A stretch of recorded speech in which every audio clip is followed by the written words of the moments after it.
प्रिय दर्शकों, स्वागत है आप सभी का। वीडियो शुरू करने से पहले सच्चे दिल से कमेंट में जय श्री कृष्ण जरूर लिखे। भगवत गीता एक ऐसा ग्रंथ है कि आपको जिंदगी में जो कुछ भी चाहिए वो आप भगवत गीता के ज्ञान से हासिल कर पाएंगे। आपके जीवन जो भी समस्या है उसे आप छूट सकते हैं। अगर आप इस वीडियो में भगवत गीता की बताई गई बातों को ठीक से सुनकर और समझकर अपने जीवन में उतार दोगे तो आपकी हर इच्छा पूरी होगी, आपका हर दुख दूर होगा, हर मुश्किल आसान हो जाएगी। प्रिय दर्शकों, भगवत गीता का जो ज्ञान है अमृत से भरा हुआ है। इस कलयुग में जो यह ज्ञान हासिल करेगा, यह गीता का अमृत इंसान के मरे हुए मन को और जीवन को एक नई जान डाल देता है। दोस्तों, एक बात याद रखना, जो इंसान इस बातों को ध्यान से और यह वीडियो अंत तक सुनेगा उसे अपने हर दुख का, हर समस्या का हल मिल ही जाएगा। आपको वो सब कुछ मिल जाएगा जो आप पाना चाहते हैं। गीता भगवान कृष्ण के द्वारा मनुष्य जाति के कल्याण के लिए दी। गीता परमात्मा द्वारा दी गई किताब है जो किसी एक धर्म के लिए नहीं बल्कि पूरी मनुष्य जाति के लिए है, पूरी इंसानियत के लिए है, सब आत्माओं के लिए है। क्योंकि ये आत्मा को परमात्मा के बारे में, उसकी सृष्टि के बारे में और सबसे अहम यह उन कायदों के बारे में समझाती है जिनका आत्मा को मनुष्य के रूप में हर हाल में पालन करना होगा, रक्षा करनी होगी। और इन्हीं कायदों की बुनियाद पे एक आत्मा को शरीर त्याग करने के बाद परखा जाएगा और इस परीक्षा से पास होने पे हमेशा के लिए इस जन्म और मृत्यु से मुक्ति मिलेगी। श्री कृष्ण कहते हैं, प्रेम उसी इंसान से करो जो मनुष्य आपके प्रेम के लायक हो। जिस इंसान को आपके प्रेम की कदर ही नहीं है, उस इंसान से जितना दूर रहोगे उतना ही अच्छा होता है। इस दुनिया में लोग कहते हैं कि जीवन में सबसे ज्यादा दुख और दर्द सिर्फ प्रेम ही देता है। लोगों ने प्रेम जैसी पवित्र, प्रेम जैसे शुद्ध चीज को गंदा कर दिया है, जहर बनाकर रख दिया है। इस कलयुग में देखा जाए तो सबसे ज्यादा लोग एक दूसरे को प्रेम और भरोसे के नाम पर ही लूटते हैं। अगर आपसे उस इंसान का सच्चा प्रेम है तो वो आपकी भावनाओं को, आपके दिल को कभी चोट नहीं पहुंचा सकता है। रिलेशन चाहे जो भी हो, लेकिन हद से ज्यादा किसी से भी प्रेम नहीं करना चाहिए। और आप जिस इंसान से प्रेम कर रहे हो, अगर वह मनुष्य उसके लायक नहीं है तो आपको दुख के सिवाय और कुछ नहीं मिलेगा। दोस्तों, सच्चा प्रेम कभी दुख नहीं देता, कभी पीड़ा नहीं देता, लेकिन ऐसे इंसान से प्रेम करना दुख देता है, पीड़ा देता है, जिससे आपके प्रेम की कोई कदर नहीं है। तो प्रेम सिर्फ उसी इंसान से करो जिस इंसान को आपके प्रेम की कदर हो। जब आपको एहसास हो जाएगा कि आपके प्रेम की, आपकी भावनाओं की कोई कदर ही नहीं है, तो वहां से आपको तुरंत दूर होना ही चाहिए। प्रेम करना ही है तो भगवान से करो, उस ईश्वर से करो, वही प्रेम जिंदगी भर आपका साथ देगा। भगवत गीता में श्री कृष्ण कहते हैं कि जीवन में जब भी कोई दुख आए, कोई बड़ी आपत आए, कोई भी मुश्किल आए, तो उस वक्त कभी भी हिम्मत नहीं हारनी है। बस थोड़ा सब्र रखो, धीरज रखो। जो इंसान मुश्किल समय में खुद को संभालकर, दिमाग शांत रखकर चलता है, वही इंसान दुखों को, मुश्किल को आसानी से पार करके आगे जाता है। एक धनी आदमी अपने गुरु के पास जाता है और गुरुजी से जाकर बोलता है कि गुरुजी, आजकल हमारे बिजनेस तो अच्छा खासा चल रहा है, पर समय का कोई भरोसा नहीं है। अगर मुझे कभी जीवन में कोई मुश्किल आएगी या कोई बुरा वक्त आ जाए तो उस वक्त के लिए मुझे कोई ऐसा मंत्र दीजिए, कुछ अच्छी शिक्षा दीजिए, कोई अच्छा सा उपदेश दीजिए कि उस बुरे वक्त से कैसे बाहर निकलना है। तब गुरु ने उस धनी आदमी को एक ताबीज बांधकर उसे दिया और कहा कि इस ताबिज में मैंने एक शक्तिशाली मंत्र लिख कर रखा है।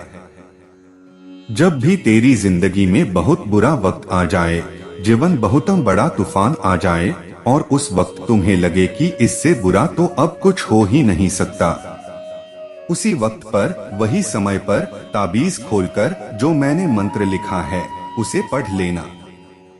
जब तुम इस मंत्र को पढ़ोगे तो तुम्हारे अंदर बहुत सारी शक्ति आ जाएगी। और न जाने एक दिन ऐसा ही हुआ। उस धनी व्यक्ति के बिजनेस पर दूसरे बड़े बिजनेस वाले का बहुत बड़ा असर पड़ गया। उस वजह से इस धनी व्यक्ति की ऐसी स्थिति हुई कि उसे अपना बिजनेस छोड़कर, पूरे शहर को छोड़कर अपने कुछ लोगों के साथ शहर को छोड़ना पड़ा। उस समय वह धनी व्यक्ति बहुत ही दुखी था। उस वक्त उसे अचानक याद आया और विचार करने लगा कि गुरुजी ने मुझे ताबीज दिया था। गुरुजी बोले थे, जब जिंदगी में बहुत बुरा वक्त आएगा तब इसे खोलकर पढ़ना। इसके अंदर जो शक्तिशाली मंत्र लिखा हुआ है ये मेरे अंदर बहुत सारी शक्ति भर देगा। तो धनी व्यक्ति ने विचार किया कि इससे बुरा समय और क्या हो सकता है। उसने सोचा कि यही समय है उस मंत्र को पढ़ने का। उसने गुरुजी का दिया हुआ वह ताबिज खोला तो उसने देखा और उस मंत्र को पढ़ने लगा तो उसके अंदर लिखा हुआ था, ये वक्त भी गुजर ही जाएगा।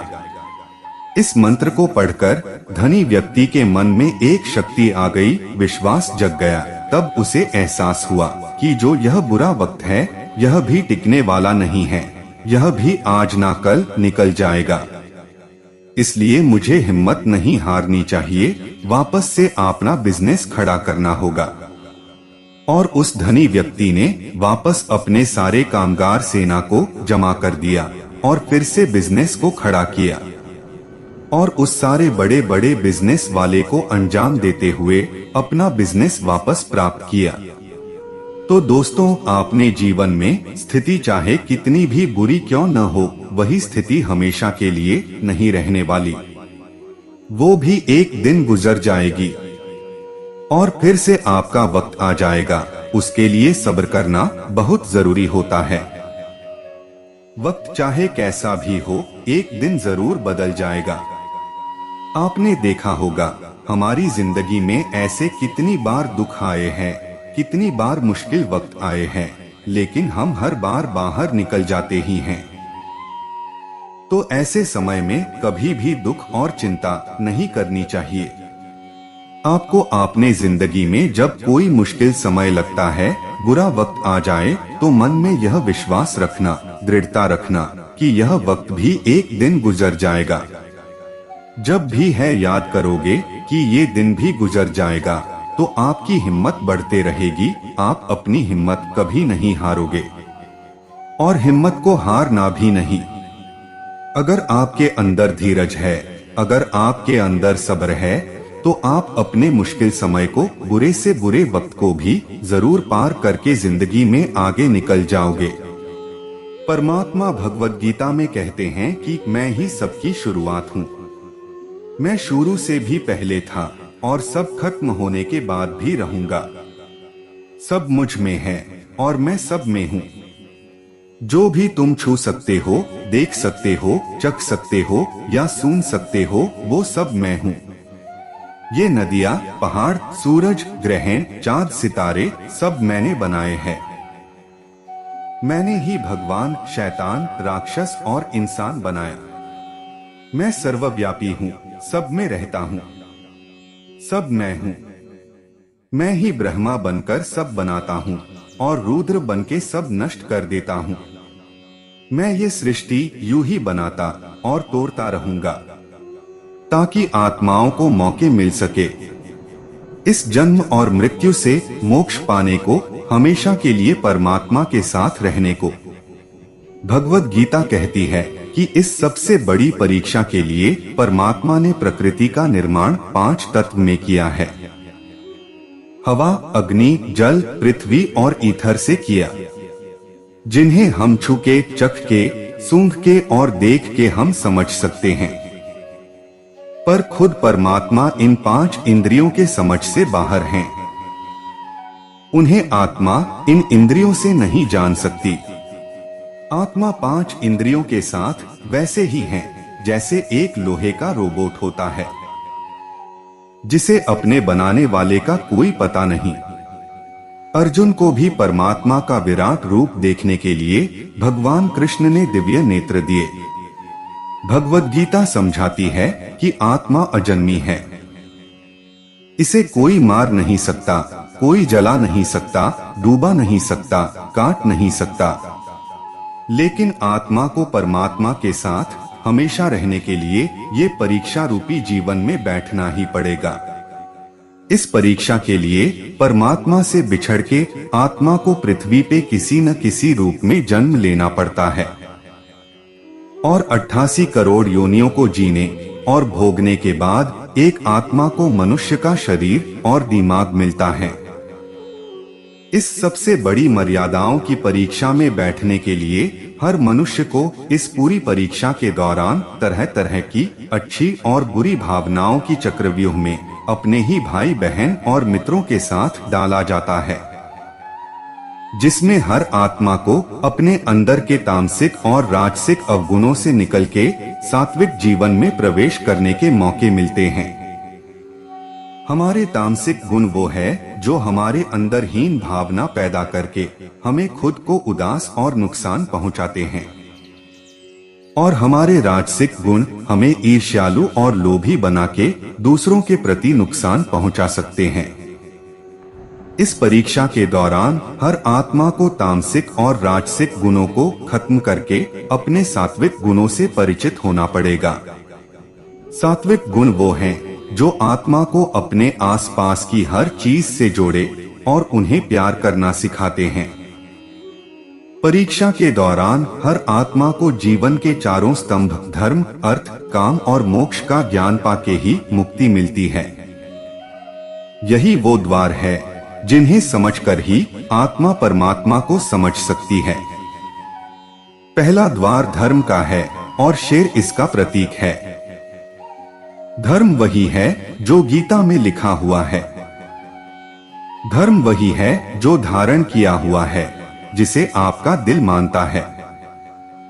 जैसे झूठ नहीं बोलना, चोरी नहीं करना, भगवान का निरादर नहीं करना, दूसरों को नुकसान नहीं देना, यही सब धर्म है। और हर आत्मा को अपने जीवन काल में हर समय धर्म का पालन करना होगा और उसकी रक्षा करनी होगी। दूसरा द्वार अर्थ का है और घोड़ा इसका प्रतीक है। हर आत्मा अपने हर जीवन काल में अपने पृथ्वी पे होने का अर्थ या मूल कारण समझेगी। इस जिंदगी में भोगने वाली चीजें और रिश्तों का आनंद लेगी। अच्छा बेटा और अच्छी बेटी, अच्छा भाई या अच्छी बहन, अच्छा पति या अच्छी पत्नी बनके हर दुनियावी रिश्ते पर खरी उतरेगी और इस परीक्षा को पास करेगी। तीसरा द्वार काम का है। भगवद गीता समझती है कि हर मनुष्य के अंदर काम, क्रोध, लोभ, मोह, अहंकार और ईर्ष्या जैसी 6 भावनाएं हमें अपने और दूसरों के प्रति नुकसान पहुंचा सकती है। इन भावनाओं को हर मनुष्य को हमेशा अपने नियंत्रण में रखना होगा, क्योंकि इनके बहाव में किया हुआ कोई भी काम हमारे जीवन भर की परेशानी का कारण बन सकता है। और एक आत्मा संतोष और सादगी से इन भावनाओं पर हमेशा के लिए विजय पा सकती है। चौथा स्तंभ मोक्ष का है और हाथी इसका प्रतीक है। इस परीक्षा रूपी जीवन में हर मनुष्य हर समय कुछ इच्छाएं रखता है। कुछ इच्छाएं एक ही जन्म काल में पूरी हो जाती हैं, पर कुछ अधूरी रह जाती हैं और उनके पूरा होने के लिए आत्मा को वापस पृथ्वी पर आना पड़ता है। भगवद गीता समझाती है कि हमारी इच्छाएं ही मूल कारण है हमारे पृथ्वी पर वापस आने का, और अगर हम कोई भी इच्छा न रखे तो हम इस जीवन और मृत्यु से मुक्त हो सकते हैं। ये द्वार माफी का भी है। जिन्होंने आपके साथ बुरा किया उनको माफ करके, और जिनसे आपने बुरा किया उनसे माफी मांग के मुक्ति पाई जा सकती है। जब तक आत्माएं इन चारों दरवाजों धर्म, अर्थ, काम और मोक्ष को समझ नहीं लेती, तब तक इस आत्मा को बार बार मनुष्य के रूप में आना ही पड़ेगा। परीक्षा का समय खत्म होते ही आत्मा शरीर और अन्य सब वस्तुओं का त्याग कर देती है। जो भी संसार में रहकर बनाया वो अब किसी और का होगा और आत्मा अपने कर्मों के फैसले के लिए चली जाती है। आत्मा के अच्छे बुरे कर्मों का हिसाब होता है। अपने अच्छे कर्मों के लिए आत्मा कुछ वक्त के लिए स्वर्ग और दुष्कर्मों के लिए नरक चली जाती है। नरक में आत्मा को अपने पापों के अनुकूल सजाएं मिलती हैं। पर सजा खत्म होने के बाद आत्मा को फिर से एक नया शरीर और नया दिमाग मिलता है। इस परीक्षा में फिर से बैठने के लिए और हर परीक्षा में वही सब फिर दोहराया जाएगा। जिंदगी के चार स्तंभ धर्म, अर्थ, काम और मोक्ष को समझने के लिए हर जन्म में अपने कई जन्मों के कर्मों के हिसाब से हर आत्मा को कभी अच्छे तो कभी बुरे हालातों से जाना पड़ता है। लेकिन जब तक आत्मा परमात्मा के साथ योग को नहीं समझ लेती, तब तक वो मुक्ति नहीं पा सकती। भगवद गीता समझाती है कि मनुष्य अपने शरीर, दिमाग या दिल से भगवान को पा सकता है। शरीर द्वारा किए कर्मों के माध्यम से परमात्मा को पाने को कर्म योग कहते हैं। ऐसे कर्म जो परमात्मा की इच्छा से हो और दूसरों के कल्याण के लिए हो। वाल्मीकि ने रामायण लिख के, श्रवण ने अपने माता पिता की सेवा करके और उन्हें चार धाम की यात्रा कराकर अपने कर्मों द्वारा परमात्मा को पाया। श्रीमद् भगवद गीता समझाती है कि एक आत्मा दिमाग से भी परमात्मा के साथ योग लगा सकती है। इसे राजयोग कहते हैं, क्योंकि दिमाग या मस्तिष्क सब इंद्रियों का राजा है।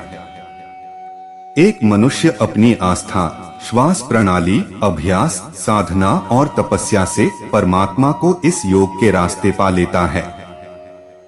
इस योग को समझने के लिए हमें अपने अंदर की एनर्जीज यानी कि शक्तियों को यानी चक्र और कुंडलिनी को समझना पड़ेगा। आत्मा मस्तिष्क से ध्यान लगाकर परमात्मा के साथ योग लगा सकती है। शंकराचार्य, स्वामी परमहंस, स्वामी विवेकानंद और उनके जैसे कई योगी इस योग के रास्ते परमात्मा के साथ संधि लगा पाए। परमात्मा भगवद गीता में कहते हैं कि अगर किसी आत्मा को धर्म ना भी समझ आए, योग न भी समझ आए, पर अगर वो मेरी शरण में आ जाए तो मैं उसके सारे पाप माफ कर देता हूँ। परमात्मा को ऐसी दिल की गहराइयों से पुकार के पाने को भक्ति योग कहते हैं। चैतन्य महाप्रभु, मीराबाई और भगवान हनुमान इस योग के सबसे बड़े उदाहरण हैं। लेकिन कभी आत्मा अपने होने का मूल कारण भूल के धर्म का उल्लंघन करे या पाप के रास्ते पर निकल जाए, तो उसे ठीक करने के लिए परमात्मा को खुद किसी रूप में पृथ्वी पे जन्म लेते हैं। तो मित्रों, श्रीमद् भगवद गीता से इस जिंदगी के असली मायने समझे और परमात्मा के साथ योग लगाएं। अगर आपको यह भगवद गीता का सार पसंद आया तो इसे औरों के साथ जरूर शेयर करें, ताकि सब आत्माएं अपने यहाँ होने का मूल रूप समझ सके और इस जन्म और मृत्यु से मुक्ति पाके हमेशा परमात्मा के साथ रह सके। श्री कृष्ण भगवद गीता में बताते हैं कि हमारे नजदीकी लोग, हमारे रिश्तेदार ही हमसे सबसे ज्यादा जलते हैं। हमारी सफलता से, हमारी अच्छाई से सबसे ज्यादा दिक्कत हमारे रिश्तेदारों को और नजदीकी लोगों को ही होती है। बाहर वालों को कभी कोई फर्क नहीं पड़ता है कि आपकी जिंदगी में क्या चल रहा है, आपके जिंदगी में क्या हो रहा है। पर जो आपके रिश्तेदार होते हैं, उनकी पूरी नजर आप पे रहती है, आपकी जिंदगी पर रहती है। बाहर से तो वह रिश्तेदार यही कहेंगे कि आगे बढ़ो, आप सफल हो जाओ, जीवन में खुश रहो।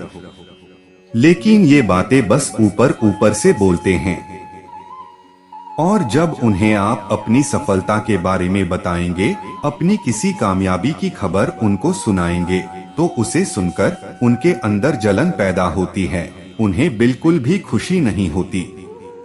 कई बार सारी दुनिया, सारे लोग आपको पसंद करते हैं, आपके काम की तारीफ करते हैं, लेकिन आपकी कदर आपके घर में ही, आपके रिश्तेदारों में ही नहीं होती। दर्शकों, आपको तो पता होगा कि महाभारत का युद्ध बाहर के लोगों में नहीं हुआ था, यह भाइयों के अपनी आपस की लड़ाई थी।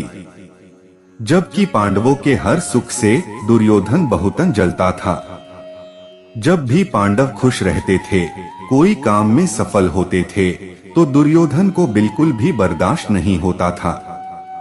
दुर्योधन हर वो कोशिश करता था कि पांडवों को मैं नीचे कैसे गिरा सकूं, जितना हो सके उन्हें दुखी देखूं, और वो उन्हें दुख देता भी। और वही भाइयों की आपसी जलन के कारण महाभारत जैसे युद्ध की वजह हुई। वो युद्ध में ना जाने कितने लोग मारे गए। इस दुनिया वालों को क्या फर्क पड़ता है कि आप कैसे जिंदगी जीते हैं, लेकिन यह जो अपने ही लोग होते हैं, जो अपने ही रिश्तेदार होते हैं, जो करीबी लोग होते हैं, इन्हें आपकी खुशी कभी बर्दाश्त नहीं होगी। याद रखना, सबसे खतरनाक होते हैं ये लोग, क्योंकि यह बाहर से तो बहुत मीठा बोलते हैं, आपको अच्छे अच्छे बातें करते हैं, लेकिन वही लोग, वही रिश्तेदार आपके पीठ पीछे जरा भी खुश नहीं होते हैं। तो इसीलिए किसी को भी अपना समझने से पहले आप यह जरूर देख लें कि वो सच में आपका अपना है या सिर्फ अपनेपन का दिखावा दिखा रहा है।